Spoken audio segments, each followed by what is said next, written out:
Bueno, decíamos este es el octavo video, decíamos en el video anterior de la superioridad en el ordenamiento o en el consejo en la época prediluviana de lo femenino, de las mujeres, ¿no? Y que esos lugares eran defendidos por lo masculino con penas hasta penas de muerte y demás, ¿no?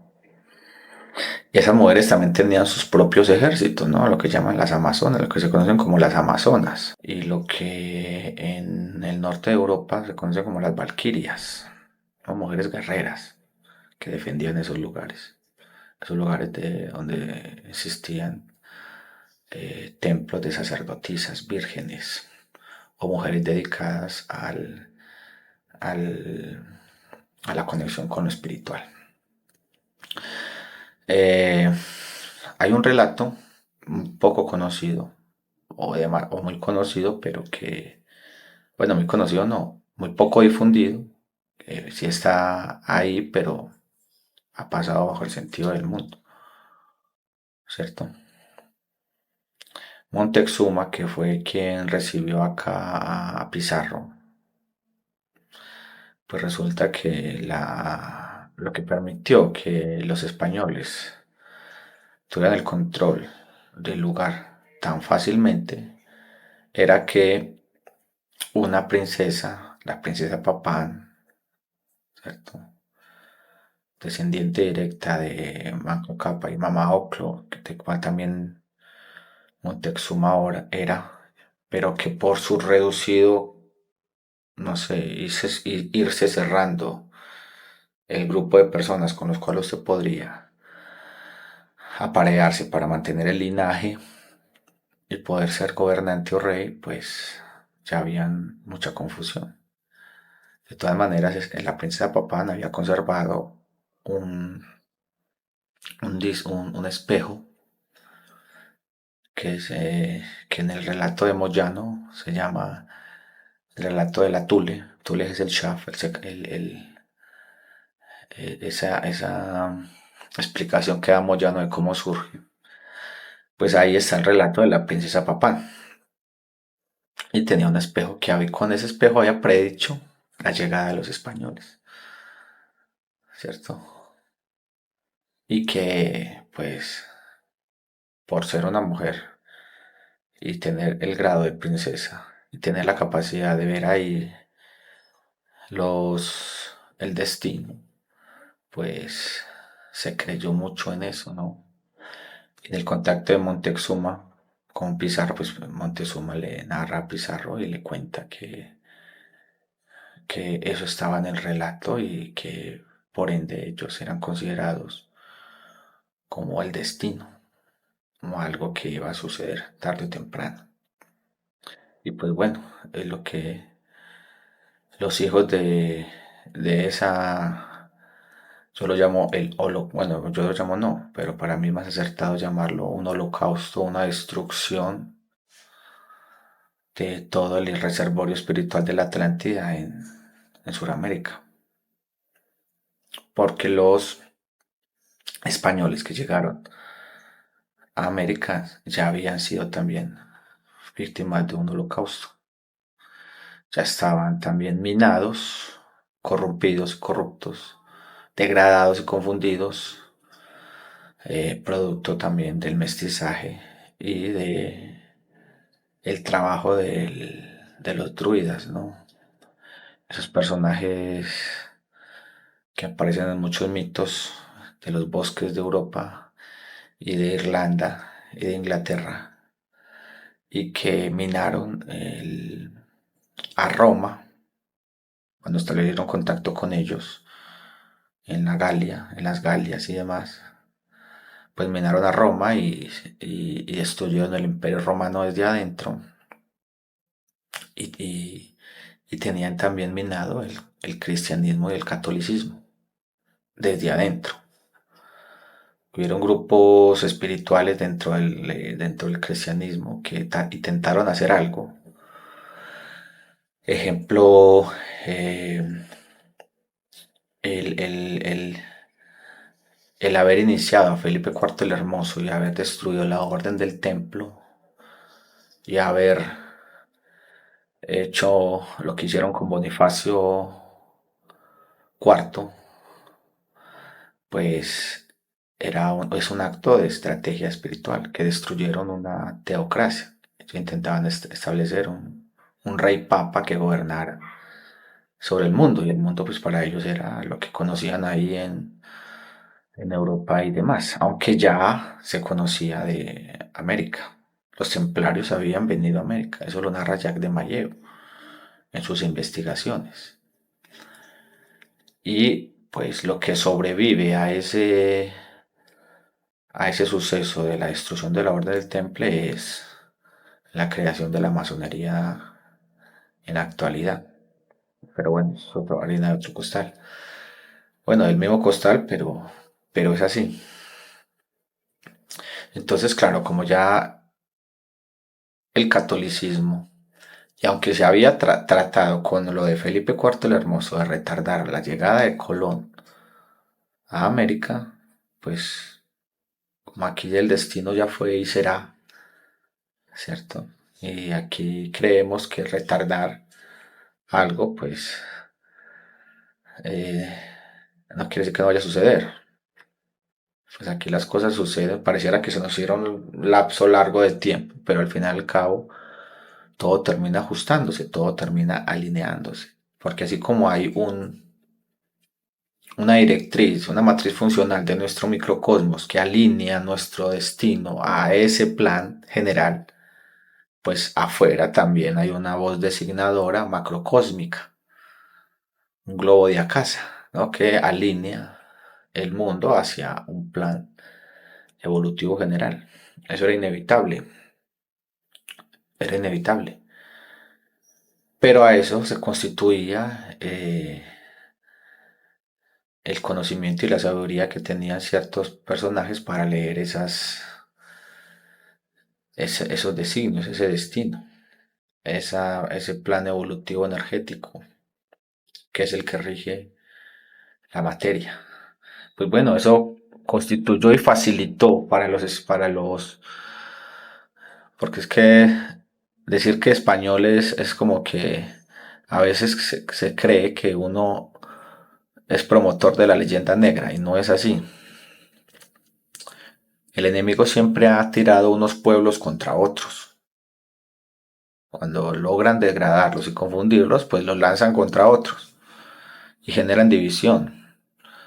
Y dicen que lo pasado o lo que hacen es incivilizado, inculto. Es muy parecido al relato que tienen ahora con las guerras. Invaden los países diciendo que tienen armas nucleares y demás, y que su política y su cultura no sirve, y que la de ellos sí, inoculan y mandan agentes encubiertos a sus lugares primero para permear. Eso tarda un tiempo, más inversión, más dinero y demás, pues les pagan a algunos para que asusen a otros, pruebas que tratan de mantener un nivel de pobreza en ciertos lugares para que la gente pues por dinero se venda. Y como estamos en un mundo donde ya no hay héroes, sino que todos quieren sobrevivir como sea, ¿cierto? Donde todos quieren pues eh, algo del pacto cultural, vivir en comodidad y demás, o al menos tener lo mínimo para sobrevivir, o pues para alimentar a su familia, o no sé, porque el socialismo, por ejemplo, nace de un mito que es la revolución social, ¿cierto? De creer que aquí todo va a ser mejor, y no es así. Caer en eso es ser muy infantil. Y luego cuando tienen dinero, pues se vuelven capitalistas. Así de simple. Yo no he visto el primer socialista que sea pobre. Bueno, por ahí decían que Pepe Mujica tenía esa noción. No sé cómo viviría exactamente. Lo mostraba como que vivía en un ranchito y que no aceptaba el sueldo de ser presidente.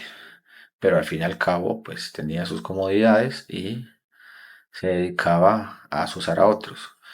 Si no estoy mal, he escuchado que Uruguay es el centro experimento de Sudamérica. Allá como son un país tan pequeño, pues experimentan las cosas para después irradiarlas a todo Sudamérica, ¿no?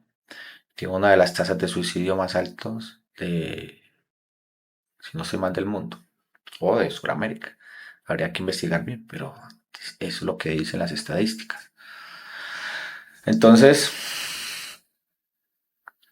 esa infiltración, por eso es que usted dice que aquí no hay paz, aquí nunca va a haber paz, porque los sujetos son sujetos que son fácilmente controlados desde su inconsciente, no tienen la capacidad de salirse de sus designios, que yo lo llamo que esos designios interiores, esos monstruos interiores, es lo que la gente confunde como el destino, que es el destino. Y bueno, es cierto, solo que no tienen control sobre sus vidas, y mucho menos sobre su muerte. Entonces los compran y los manipulan fácilmente. Entonces, claro, han gobernado así y han dividido. Pues esa es la consigna del enemigo. Divide y vencerás. Nos dividen constantemente. Por eso es que luego, en la, en la, después de la era diluviana, en la era post-diluviana, que se conservan algunos vestigios de ese orden social femenino, ¿cierto? De ese centro donde había una madre en el centro que era la que daba el consejo, pues sobrevivieron los cultos lunar y solar, o sea, las dinastías, los linajes lunares y solares. Había unos que tendían hacia lo lunar, que era lo femenino, y otros que tendían a lo solar, que era lo masculino, y se armaron unas guerras por eso. Capitalizaron algo que era un orden social prediluviano, donde simple y llanamente no se puede decir, se usaba como herramienta que la mujer tiene mayor conexión con lo espiritual, mayor lectura de lo sensible, y por ende eran ellas las que tenían una mayor capacidad de control sobre unas piedras que llaman los druidas lo llamaban los huevos de serpiente, pero que en realidad eran transductores o eh, en lo que ahorita podríamos llamar un, un teléfono para uno comunicarse con otras realidades. Y así era que establecían contactos con unas divinidades, con esas piedras. Muchas de las guerras que la sinarquía no quiere revelarnos decían que solamente era por destruir pueblos paganos, por ejemplo, Carlomagno y la invasión de los sajones, es porque estaban buscando y destruir un lugar sagrado a esos dioses y buscar esa piedra que ellos la habían incrustado en un árbol. Uno de la invasión o la escapatoria de esos pueblos vikingos que bajaron que vinieron a América, que narra Jack de Mayo como Ullman, que ya nos llama Colman con K, Colman con doble L, era porque ellos tenían una piedra de esas incrustada en una corona y que era la que usaba el rey vikingo. Y la cristianización pretendía era eso, robarles esa conexión con los dioses, con sus dioses. Les consideraban pueblos paganos y bárbaros, ¿no? Y ante lo bárbaro, ante lo pagano, como el pagano y el bárbaro, tienen tanta valentía espiritual. Ellos no luchan como lucha cualquier ser humano normal que cuando intuye la muerte huye. Ellos luchaban antes, cuando veían la muerte más valor tenían, porque es una puerta de salida.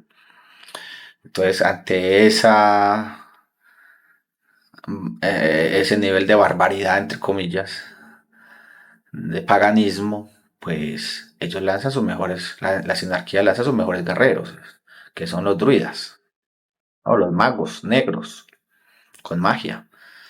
Y como un verdadero hombre, el verdadero hombre espiritual, la magia no le hace nada.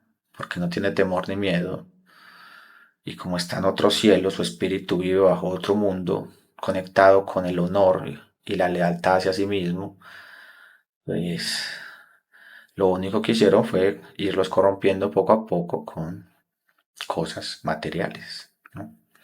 Pero Carlomagno sí se enfrentó directo, era un enviado directo del enemigo y destruyó uno de los reservas espirituales más grandes que teníamos, que eran los sajones. Y algunos, como dice Moyano, que algunos dicen que eso fue lo que permitió la Germania actual, que creciera la Alemania actual. Pero en realidad esa era uno de los reservorios espirituales más grandes que teníamos en la antigüedad.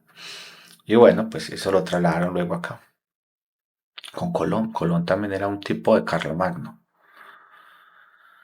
que vino y destruyó pues todo el reservorio espiritual del origen común del hombre en América. Entonces decíamos que esa orden social basado en la jerarquía de la mujer, pues es lo que después se constituyó, se conoce cuando usted lee algunos relatos de los Vedas, que son guerras entre las dinastías solares y lunares, una división, una división entre dos,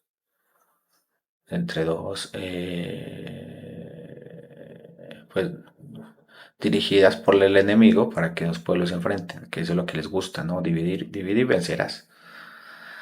Y si usted se lee, pues, el Bhagavad Gita y el origen de Krishna, pues Krishna era perdón, Krishna no, Arjuna, bueno, Krishna, el origen de Krishna, pero un seguidor de Krishna, Arjuna, que era alguien de la dinastía solar, que había sido destituido por una dinastía lunar, hermano, que capitalizada por el enemigo para dividir, pues él había caído en ascetismo, estaba en el bosque y escucha el predicar, por decirlo así, de Krishna, y Arjuna pues al final termina en lo que termina, con mucho pesar y dolor en el alma, toca enfrentar a sus propios familiares y destruirlos. Él no entendía por qué.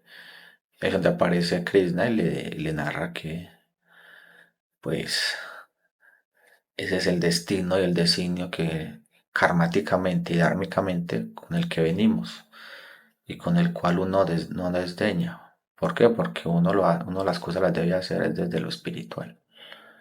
Cuando la lucha de uno es justa, ¿cierto? Sabiendo que aquí está dividido en opuestos, pues uno no mata ni muere. En realidad es como una especie de obra de teatro en la cual uno participa, pero uno ya sabe que, que no es el personaje, sino que está siendo espectador. Y a veces toca pues participar, como una especie de lo que llama Juan Matus el desatino controlado, el sujeto estratégico que llama Moyano. Bueno, seguiré este relato en el próximo video. Saludos a todos.